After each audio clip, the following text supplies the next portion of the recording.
Bismillahirrahmanirrahim. Assalamualaikum. Jangan lupa like, comment, and subscribe. Bye. Dia pegang matiin, haram rezeki itu. Orang kafe matiin tapi bekana harum, ya nembak. Haram dalam konteks rahmat. Hana gejok le, Pak. Yang harta menjajoknya rahmat berkah tapi hana gejadah gejok. Getarik tu mah keberkahan. Hana le, Pak. Ya. Beda pertama orang kafe yang lagi bunuh, Pak. Kita harus bedakan dulu. Setelah itu apa kata Rasulullah?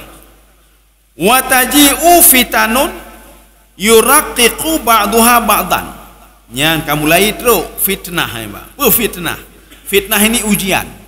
Yang kamu mulai terus ujian-ujian, Pak. Kagujo katanya, Pak. Gojo melalui ibadah. Gojo melalui anak. Gojo melalui harta. Pada suatu hari, ya, iblis menguji manusia, itu ibadah, gojo ibadah. Kepuna ibadah gasin, kepuna ibadah hana kaya, kepuna mekat hana kaya, ya. Rupanya tidak berhasil, Pak. Ketika dia salat begitu juga, gojo lah, dibisi oleh iblis, tidak berhasil juga. Ketika itu Allah Subhanahu Wa Taala memanggil iblis, Pak. Apa kata Allah kepada iblis? Kamu mau uji hambaku? Kamu uji saja di dua hal. Ya, Mbak. Uji saya di wasyarihum fil amwali wal aulad. Godalah dia melalui hartanya. Harta itu termasuk jabatannya. Ya, Mbak, harta. Termasuk harta yang dimilikinya. Wal aulad dan anaknya. Kiban melalui harta.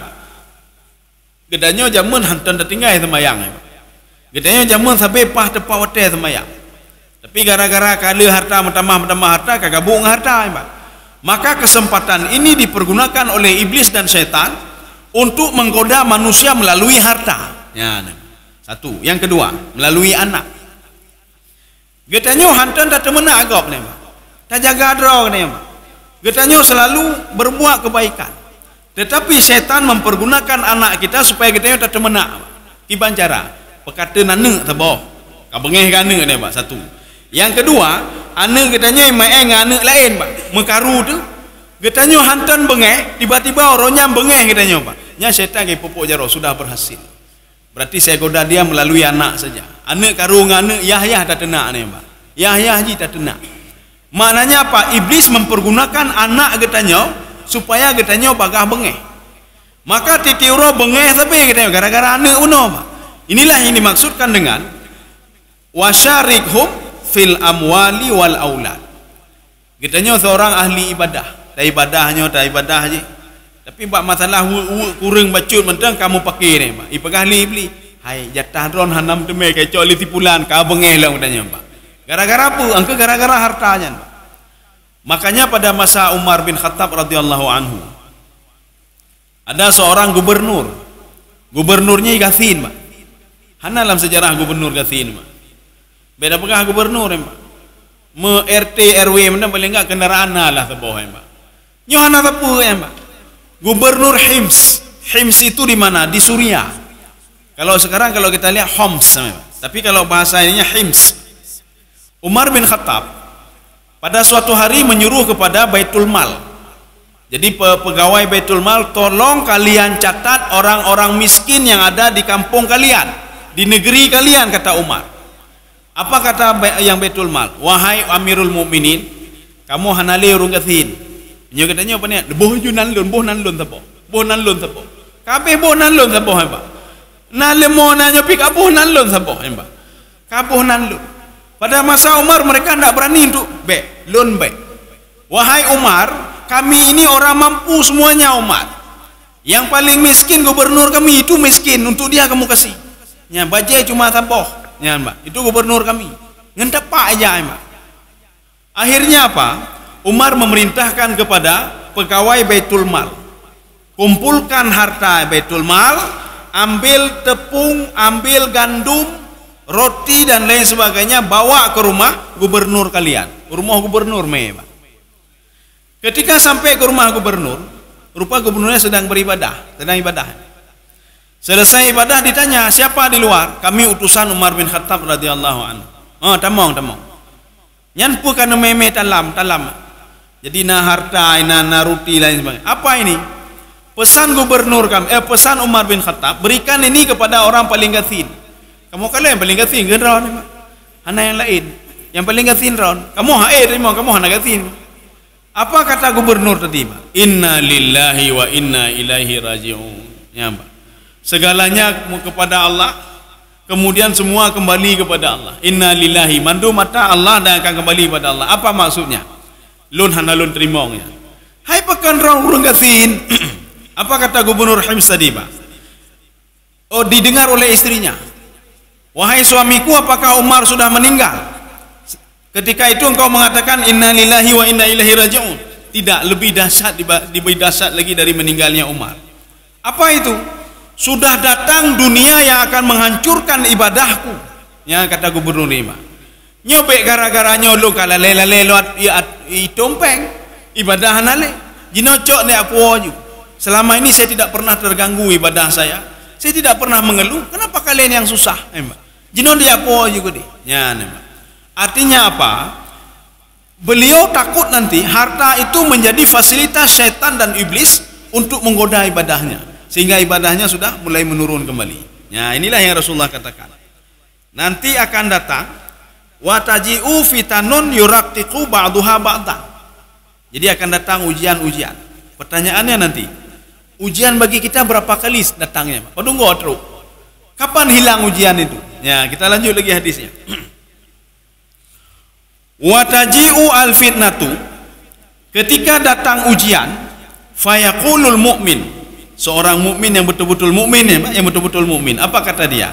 Hadhihi muhlikati, ini makanan saya ini. Ya, nama. Tinggal iblis payah plung iblis.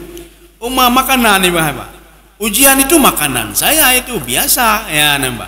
Maka Nabi Muhammad sallallahu alaihi wasallam ketika ditawarkan oleh malaikat gunung, sebagai mengatakan malaikat Jibril, ini saya angkat ini bukit ini ke Taif, enggak apa-apa. Kamu sudah luka, enggak apa-apa. Yang level Rasulullah, hana bupunya makanan lu ni, luka-luka makanan lu. Rasulullah diludah oleh Yahudi, hana bupu makanan lu ni. Katanya ikut liga kau ujian, ikut liga ujian, hana bupu makanan lu ni, kau biasa ikutnya, kau biasa ya ni, kau biasa ikut liga kau biasa. Maka ada orang mukmin ngomong begitu, hadhihi muhlikati, tidak apa-apa, ini makanan saya, ini kau biasa, Pak. Icok ligop yang dagangan dunia kau biasa, ya, Pak. Hana bupu jili kau biasa. Kemudian apa? Summa tangkashif, karena musibah tadi, ujian tadi datang, dia biasa-biasa saja, akhirnya musibah tadi hilang dengan sendirinya, Pak. Gada, musibah gada. Termasuk iblis-iblis payah pelung. Sang hai tak goda, sang tipulannya. Makin tak goda, makin taat pada Allah Subhanahu wa taala. Wa taji'ul fitnah, datang lagi ujian yang kedua kali. Fayaqulul mu'min, orang mukmin tadi mengatakan hadhihi, biasanya hana pupu. Karugo biasa rugo, hana mungkin tanyo labas sabi nya nampai. Iblis payah plung ji Pak kapalo, hai tak goda sang. Hai harun nejak gede ente rugo dan hana pupu, yang hana pupu nya. Dia jawab seperti itu. Maka Rasulullah mengatakan, ya ini sambungan hadisnya lagi. Faman ahabba. Jadi kesimpulannya apa? Seorang mukmin kalau ditimpa musibah, dia menerima itu, diberikan kelapangan oleh Allah Subhanahu wa taala. Kalau dia menolak, yang pertama apa? Dia akan terus seperti itu dan Allah murka kepada si fulan. Kenapa? Dia ibadahnya berarti tidak ikhlas karena Allah. Gara-gara diuji sudah goyang. Ya, nampak. Faman ahabba, barang siapa yang mau, kata Rasulullah, ayyuzahziha anin nar, untuk dilepaskan dari neraka, wa yudkhilal jannah, dan dimasukkan ke dalam surga. Ya, ini diajarkan Rasulullah kepada sahabatnya tadi. Mau masuk dalam surga? Mau ya Rasulullah. Mau dijauhkan dari neraka? Konsepnya mudah sekali, kata Rasulullah. Ini sama seperti kata Imam Jalalain dalam tafsir beliau. Mau aman, mau nikmat hidup dunia akhirat, mau syaratnya dua saja. Ini dalam tafsir Jalalain, al-amru wa ta'ah. Patuhilah perintah Allah, jauhilah yang dilarang oleh Allah, hidupmu akan aman. Tidak mungkin zat yang menciptakan kamu ketika kamu patuh kepadanya, dia membiarkan kamu begitu saja, tidak mungkin. Getanyo hana mungkin, Pak. Nana getanyo yang patuh dan taat kepada getanyo. Puyang tayui puput. Haina untuk potipluh haju ber baik tebi-tebi luar patuh ba. Tengok bengah bagah berdah ne ber temayang jamaah baca Quran patuh ba. Orang tua memikirkan omanyo harus tajuk rewardnya. Kita berikan apa sesuatu kepada dia. Demikian pula Allah Subhanahu wa taala. Ketika seorang patuh dan taat kepada perintah Allah, apapun akan diberikan oleh Allah Subhanahu wa taala. Jadi kalau ini Rasulullah menawarkan begini, mau enggak kamu kata Rasulullah? Wal ta'tihi maniyatun wa huwa yu'min billahi wal yaumil akhir. Saya ulangi lagi. Fal ta'tihi maniyatun wa huwa yu'minu billahi wal yaumil akhir. Dengan syarat kata Rasulullah. Ada berapa syarat? Nyanyi agak panjang baca syaratnya, Pak. Syarat pertama, kalau dia ingin masuk ke dalam surga dan dijauhkan dari neraka. Syarat pertama, wal ta'tihi maniyatun wa huwa yu'minu billah. Ketika dia meninggal dunia harus meninggal dalam posisi dia beriman kepada Allah Subhanahu wa taala. Maka kalau kita melihat cerita Syekh Bal'am, Syekh Bal'am itu sudah tidak asing lagi ceritanya dalam kitab tasawuf. Kita bisa melihat dalam kitab Mukasyafatul Qulub punya Imam Ghazali.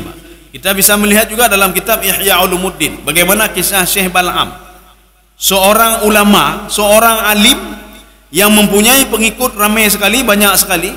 Dia diberikan karamah oleh Allah Subhanahu wa taala bisa menundukkan angin, jija mengkahoja. Kemudian tetapi apa? Akhirnya beliau membunuh, beliau minum khamar dan beliau berzina. Ketika akhirnya apa? Ketika beliau mau dipancung, mau dibunuh, datang iblis. Mau enggak saya tolong? Kalau enggak mati kamu di depan orang itu. Akhirnya apa? Mau, tapi dengan syarat. Kamu hanya patuh dan taat kepadaku, tidak patuh lagi taat kepada Allah. Akhirnya dia meninggal dunia, tidak patuh kepada Allah, tetapi patuh dan taat kepada iblis. Nyoh apa harap dalam surga ya, dan dijauhkan dari neraka. Maka Rasulullah mengatakan itu syarat yang pertama. Syarat yang kedua, wal yaumil akhir. Yakinlah kepada hari akhirat. Apa maksud hari akhirat? Menyomate manduru yakin, Pak. Tanya mbak orang kafe je tanya. Yakin ke mati, yakin mati awaknya, Pak. Kita tanya pada orang munafik, yakin ke mati, yakin mati, Pak. Yang tidak mereka yakini adalah hari kebangkitan di padang mahsyar. Maka ini maksudkan Rasulullah di sini, wal yaumil akhir, yakinlah kamu kalau kamu akan dibangkitkan di padang mahsyar. Maka sifat yakin kepada dibangkitkan di padang mahsyar akan membawa kita hati-hati dalam hidup. Beta zalimi go, beta kengke go, beta pegak macam-macam. Kenapa? Akan dituntut nanti di padang mahsyar, Pak. Akan dituntut di padang mahsyar. Sudah, ini dua, syarat yang kedua.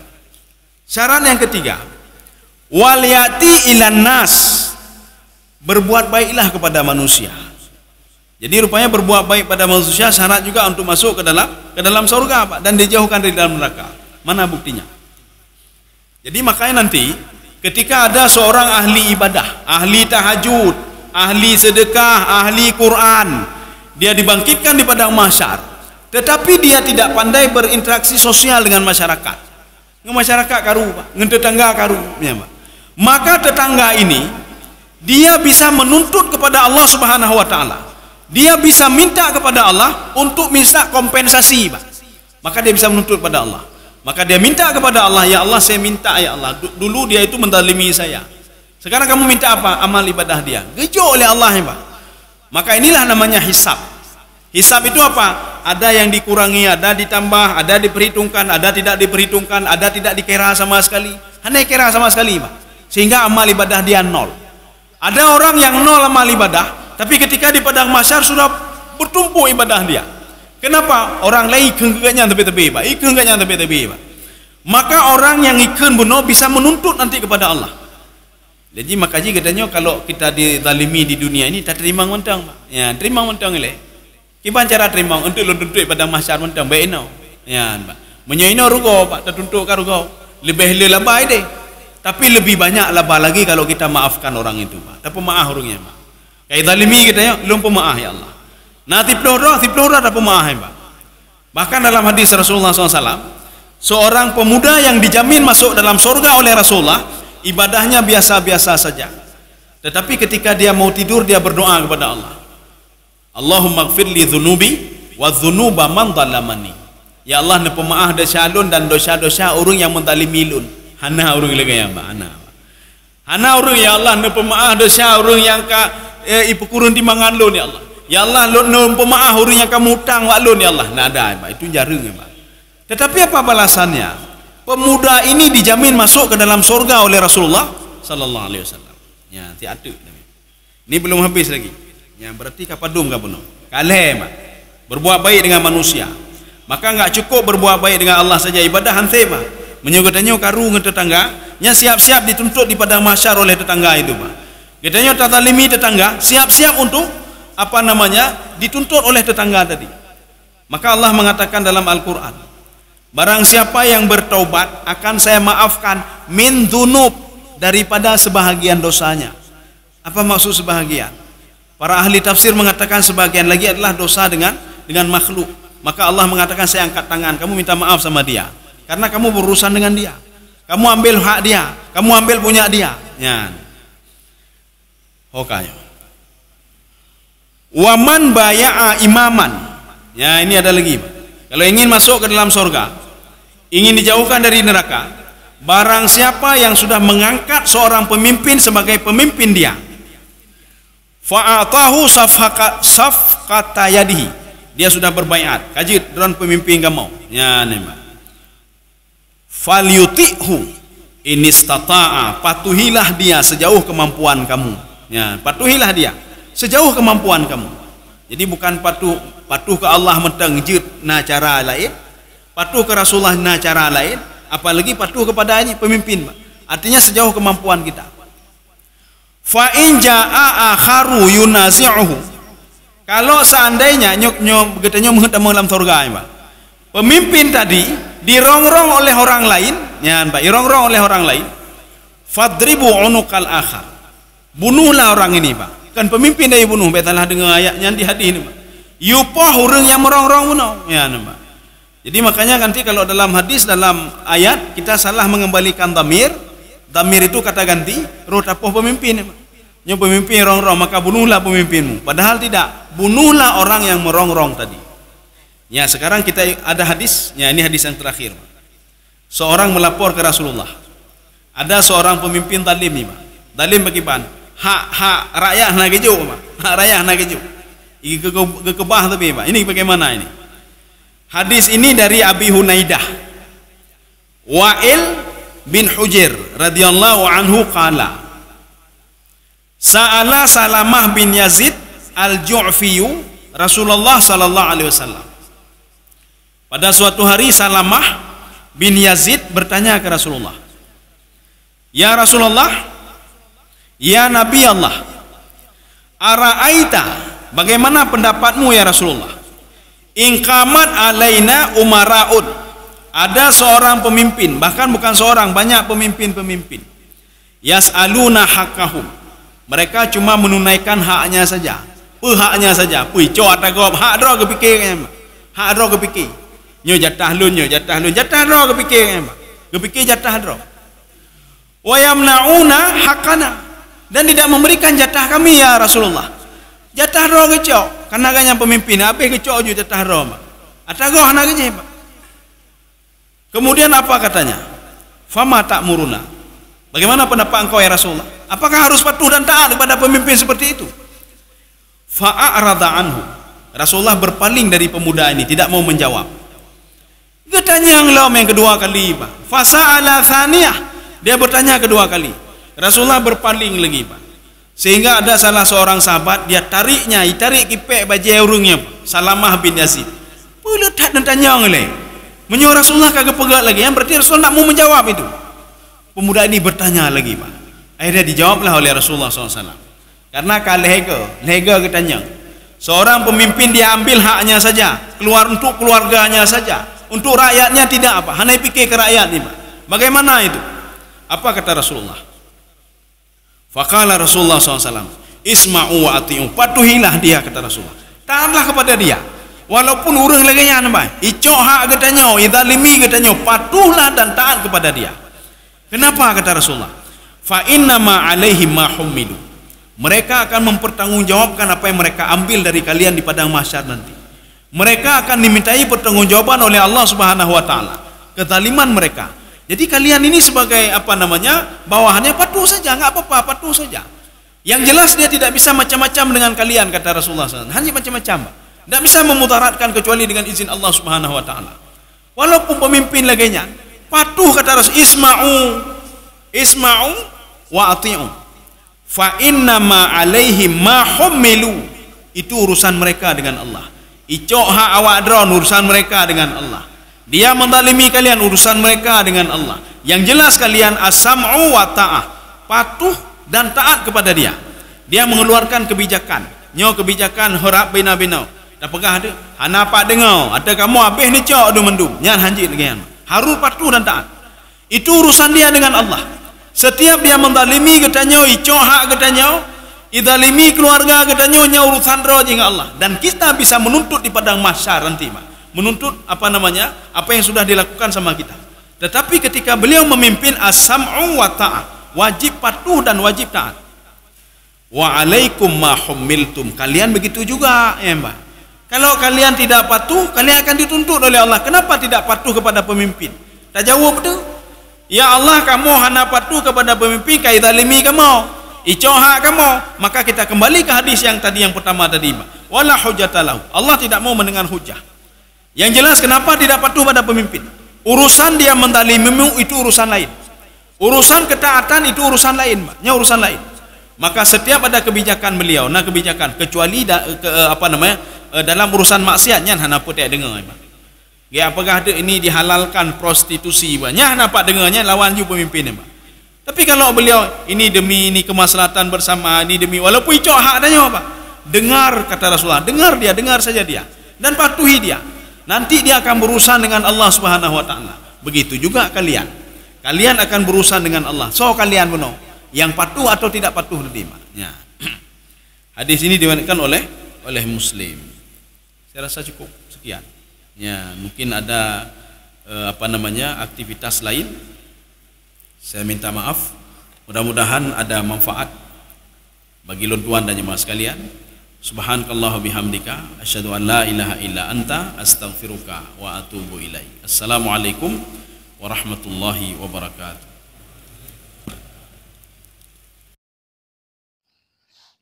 Terima kasih.